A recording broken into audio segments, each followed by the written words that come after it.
औज़ुबिल्लाहि मिनश्शैतानिर्रजीम बिस्मिल्लाहिर्रहमानिर्रहीम अस्सलातु वस्सलामु अलैका या सय्यदी या रसूलल्लाह व अला आलिका व अस्हाबिका या सय्यदी या नूरल्लाह। अल्हम्दुलिल्लाह, हमारा पूरा सिलसिला सैफिया अमीरुल मुजाहिदीन हज़रत अल्लामा मौलाना ख़ादिम हुसैन रिज़वी साहब दामत बरकातुहुल आलिया के साथ हैं।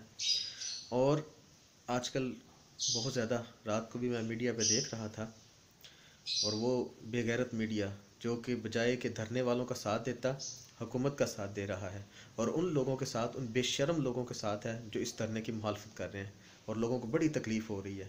तो अमीरुल मुजाहिदीन सही फरमाते हैं कि इन लोगों का यही हाल है।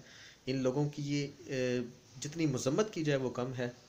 और एक चीज़ जो काबिल गौर है, अगर हुकूमत ने तशद्दुद का रास्ता अपनाया तो याद रहे ये पूरी सुन्नियत पर भी हमला है, और हम इनका जीना हराम कर देंगे, ये याद रखिएगा। हम पुरअमल लोग हैं, हमें ना छेड़ा जाए। अगर आप छेड़ेंगे तो आपका भी हाल अच्छा नहीं होगा। हम पुलिस की भी इज़्ज़त करते हैं, अफवाज पाकिस्तान की भी इज़्ज़त करते हैं, तमाम अदारों की इज़्ज़त करते हैं।